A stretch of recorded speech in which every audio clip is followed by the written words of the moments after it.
Ibrani 9, 23, 26 Ibrani 9, 23, 26 Oleh karena itu, tiruan benda-benda langit harus disucikan dengan korban-korban ini, tetapi benda-benda langit itu sendiri harus disucikan dengan korban-korban yang lebih baik daripada ini. Karena Kristus tidak masuk ke dalam tempat kudus buatan manusia yang hanyalah tiruan dari yang asli, Dia memasuki surga itu sendiri, sekarang untuk menampakkan diri bagi kita di hadirat Tuhan.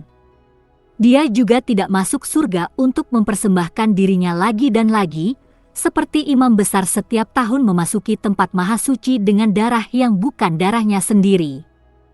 Kemudian Kristus harus menderita berkali-kali sejak penciptaan dunia. Tapi sekarang Dia telah muncul sekali untuk selamanya di akhir zaman untuk melenyapkan dosa dengan mengorbankan dirinya sendiri. Komentar, kesombongan dari imitasi Kristus mempersembahkan dirinya sekali.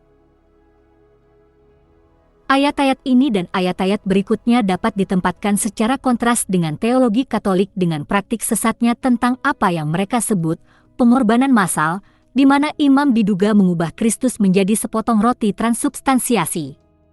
Dan dia serta jemaah menyalibnya agar dosa-dosanya diampuni setiap minggu. Situs web mereka catholic.com menyatakan, Ekaristi adalah kurban yang sejati, bukan sekedar perjamuan peringatan, seperti yang ditegaskan oleh Kristen Alkitab. Mereka tidak puas dengan konsep Alkitabiah bahwa kurban unik Kristus sudah cukup. Kristus, tetapi dalam upacaranya, kurban misanya. Fakta ini diverifikasi oleh beberapa kanon Katolik. Saya akan menyebutkan beberapa untuk referensi, sesi 20 detik, kanon tentang pengorbanan misa. Jika ada yang mengatakan bahwa dalam misa pengorbanan yang benar dan nyata tidak dipersembahkan kepada Tuhan, atau bahwa yang dipersembahkan tidak lain adalah bahwa Kristus diberikan kepada kita untuk dimakan, jadilah kanon anatema tentang pengorbanan misa. Kanon 1.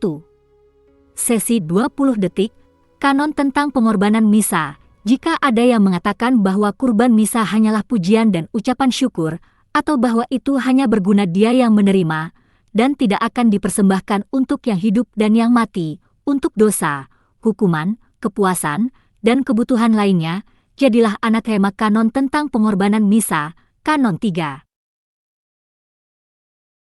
Bab 2. Pengorbanan massa adalah penyempurna bagi yang hidup dan yang mati dan karena dalam kurban ilahi ini yang dirayakan dalam misa, Kristus yang sama terkandung dan dikorbankan dengan cara yang tidak berdarah yang sebelumnya mempersembahkan dirinya dengan cara berdarah di atas altar salib. Dewan Suci mengajarkan bahwa ini benar-benar pendamaian dan memiliki efek ini, bahwa jika kita menyesal, dengan hati yang tulus dan iman yang lurus, dengan rasa takut dan hormat, mendekat kepada Tuhan, kita mendapatkan belas kasihan dan menemukan rahmat dalam bantuan tepat waktu. Karena, diredakan oleh pengorbanan ini pengorbanan massal, Tuhan menganugerahkan rahmat dan karunia penebusan dosa dan bahkan mengampuni kejahatan dan dosa yang paling serius. Karena kurban Yesus Kristus adalah satu dan sama, yang sama sekarang ditawarkan melalui pelayanan para imam yang kemudian mempersembahkan dirinya di kayu salib, satu-satunya cara untuk menawarkan menjadi berbeda. Buah dari pengorbanan berdarah itu, dipahami dengan baik, diterima lebih banyak melalui yang tidak berdarah ini, sejauh yang terakhir dalam beberapa hal menyimpang dari yang pertama. Oleh karena itu, menurut tradisi para rasul, itu dipersembahkan tidak hanya untuk dosa, hukuman, kepuasan dan kebutuhan lain dari umat beriman yang masih hidup, tetapi juga untuk mereka yang telah meninggal dalam Kristus, tetapi belum sepenuhnya disucikan. Jadi mereka menambahkan persyaratan seremonial untuk keselamatan, berpendapat bahwa kematian Kristus tidaklah cukup. Karena jika korban misa tidak terjadi, tampaknya dosa tidak akan diampuni. Itu mengingatkan saya pada kelompok lain yang disebut Kristen, yang melihat kematian Kristus tidak cukup untuk menyelamatkan, percaya bahwa seseorang harus menambahkan upacara untuk diselamatkan.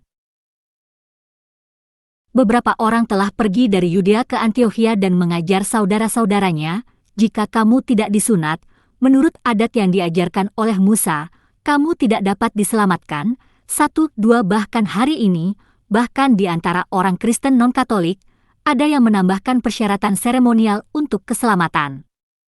Pengakuan iman Tuhan Yesus Kristus, saya mengakui dosa-dosa saya, dan saya bertobat dari dosa-dosa saya, dan saya mengakui Tuhan Yesus Kristus sebagai satu-satunya dan cukup juru selamat hidup saya, menulis nama saya dalam buku kehidupan.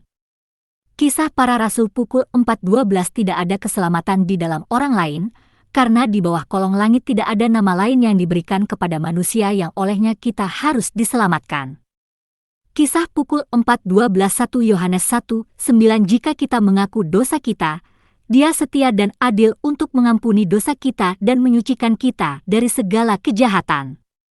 1 Yohanes 1:9.